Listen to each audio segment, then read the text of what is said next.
everyone, how are you? I hope you all are fine. So in this video we will discuss about transportation in plants. That in the previous video we had already discussed about the transportation in animals. Okay, and in this video we will discuss about the transportation in plant.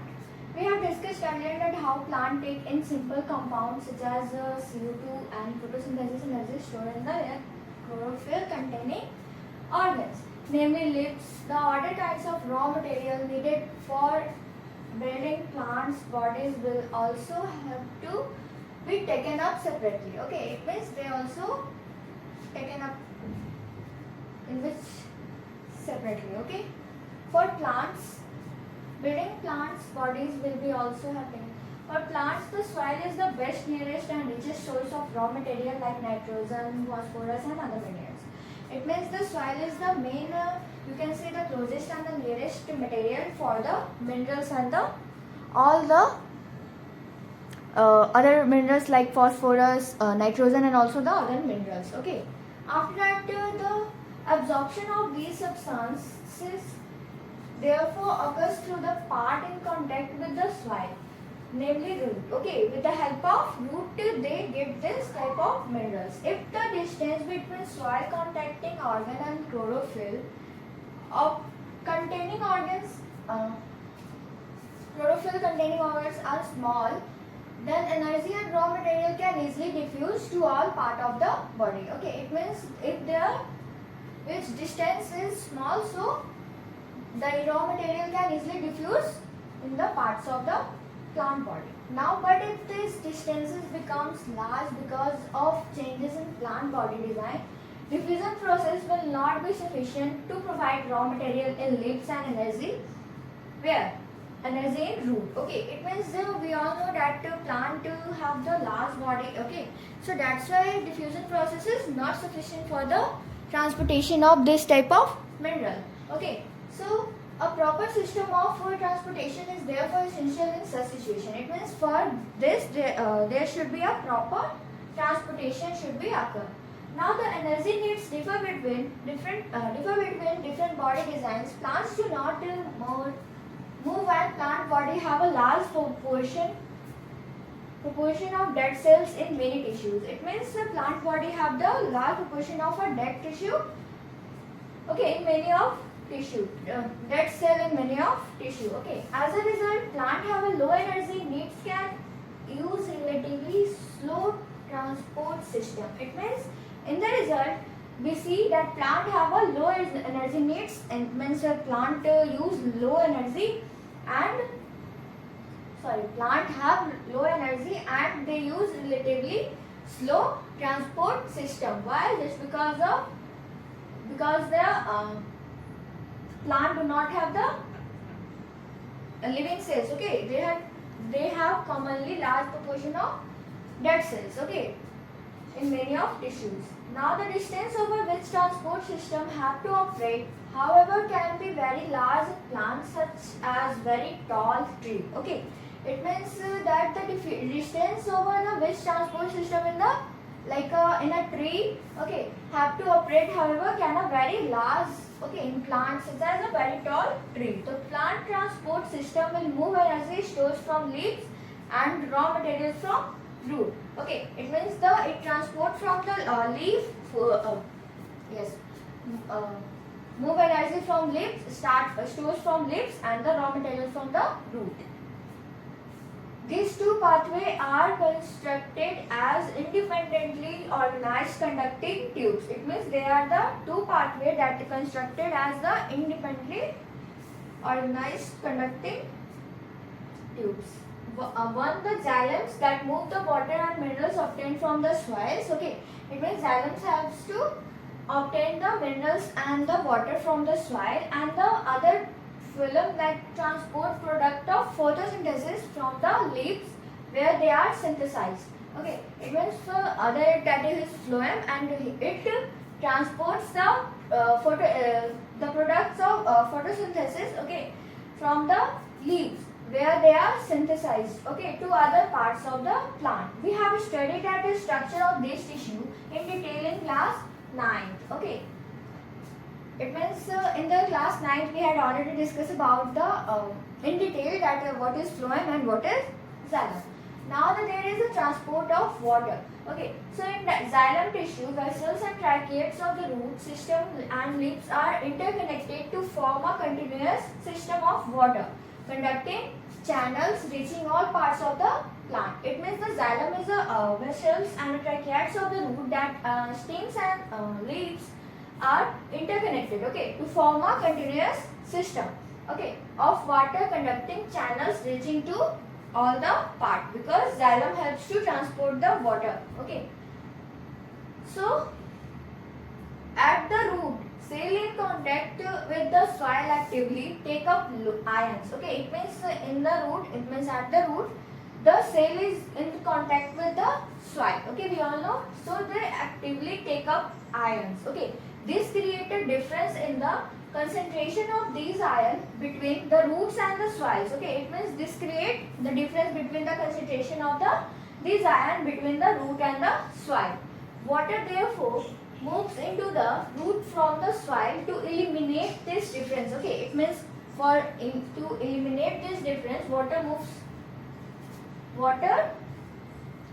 move into the root from the soil, okay. For what? To eliminate this difference, okay. So this means that there is a steady movement of water into a root xylem. It means that this is the steady movement of water in the root xylem.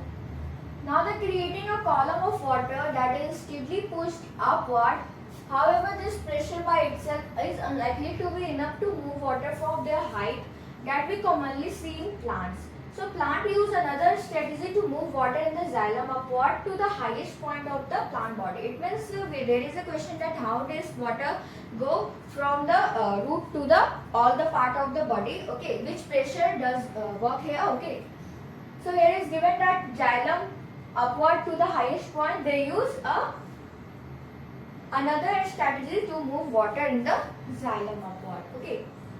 Provided that the plant has an adequate supply of water, the water which is lost through the stomata is replaced by water from the xylem vessels in the leaf. It means the water that is we can say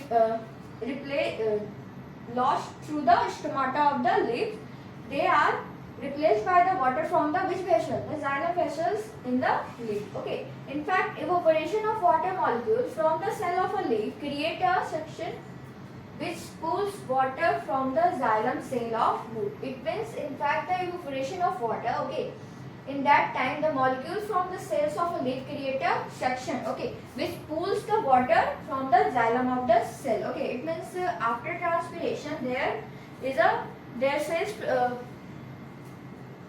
water molecules from the water molecules from the cells of a leaf create a suction, okay. So that's why they pulls the water from the xylem cells of the root, okay.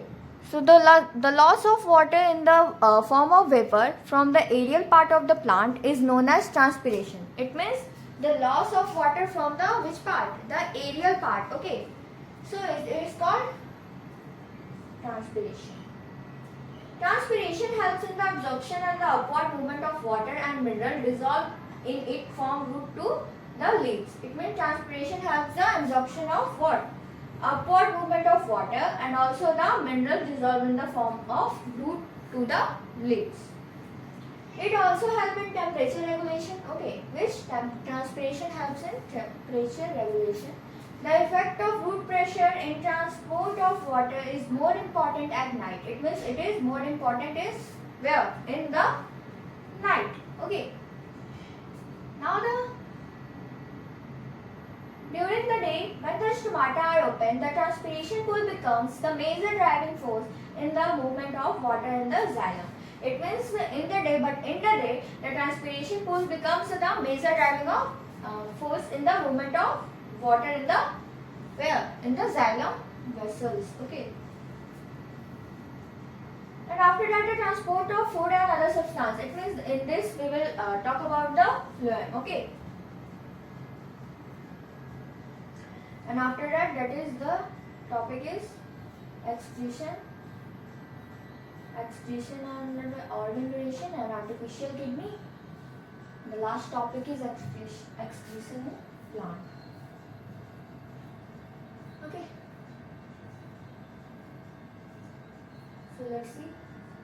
Transport of food and other substances. Okay. So far we have discussed the transport of water and mineral in plant. Now let us consider how the plant product of metabolic processes, particularly photosynthesis, are moved from the leaves. Okay. So far that we have discussed that the transport of what we have discussed earlier, we have discussed about the transport of water and the mineral in plant. Now let us discuss about the product of metabolic process. Okay.